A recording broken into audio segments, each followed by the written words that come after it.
आइए स्वागत है आप सभी का हमारे इस वीडियो चैनल पर। हाँ, मैं आज आपको बताऊंगा बिना समय गंवाए उस पर डिटेल पे ये जो बीच में जो और लोग जो डालते हैं बीच में राग बनाते हैं कि लोग उसको 1 मिनट तक सुनते रहे, वहाँ नहीं चलते हैं, सीधा हम लोग मुद्दे पर आते हैं। निवेश गुणक अनंत कब होगा, है ना। निवेश गुणक अनंत कब होगा, तो सबसे पहले फार्मूला जानिए कि निवेश गुणक का फार्मूला क्या होता है। डेल्टा वाई बटे डेल्टा आई होता है ना। एक फार्मूला, पहला फार्मूला। दूसरा के का फार्मूला क्या होता है, 1/1 - और या इसको कह सकते हैं 1/MP/S। MPC क्या है यहाँ पर, MPC क्या है, मार्जिनल प्रोस्पेंसिटी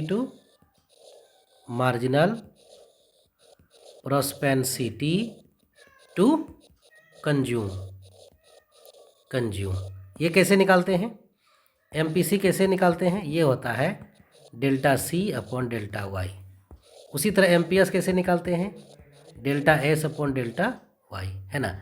चलिए, तो सबसे पहले चलते हैं सवाल पर कि मल्टीप्लायर का मान जो है कब अनंत होगा। तो सबसे पहले MPC रखते हैं एक तरफ, है ना।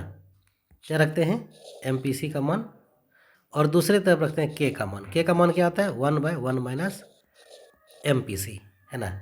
और यहाँ पर रखते हैं एक और कॉलम रखते हैं MPS का मान। किसका, MPS का मान, ठीक है।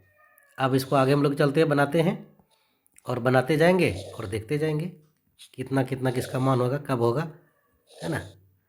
तो आपको पता चल जाएगा कि किसका मान अनंत कब होगा। जैसे मान लेते हैं MPC जो है वो 0 है, तो MPS कितना होगा, 1 - MPC होता है, तो 1 - 0 यानी कितना, 1 हो गया। तो K का वैल्यू, K का फॉर्मूला क्या होता है, दोनों फार्मूला है, MPS 1/MPS या 1 - MPC। इसको अगर वैल्यू रखिएगा यहाँ पर K पर, तो 1/1 - MPC यानी 1/1 यानी कितना, 1 ही होगा।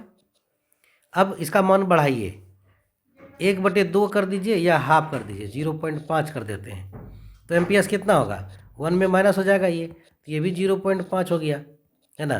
तो K कितना हो जाएगा, K का फार्मूला क्या होगा, 1/1 - MPC। MPC यहाँ 0.5 है, तो 1/0.5 हुआ, 10/5 हो गया, तो ये कितना हो गया, कितना हो गया जी, 2 हो गया। अब जो है क्या करते हैं, अब इसको और बढ़ाते हैं, 0.75 मान लेते हैं, किसको किसको, MPC को। तो MPS कितना होगा, 1 - 0.75, तो कितना होगा 0.25। तो K का वैल्यू कितना होगा, 1/1 - 0.75 कितना हो गया, 1/0.25, तो कितना हो गया, कितना हुआ जी, 4। अब इसको और बढ़ाते हैं, 1 कर देते हैं MPC को, है ना। MPC को क्या किया हमने, 1 कर दिया, तो अब कितना हो जाएगा, MPS कितना हो जाएगा, 1 - MPC यानी ये 0। K का कितना हो जाएगा, 1/1 - MPC 1 है, तो 1/0, कोई नंबर में जब 0 से भाग दोगे तो क्या होगा, इन्फिनिटिव होगा।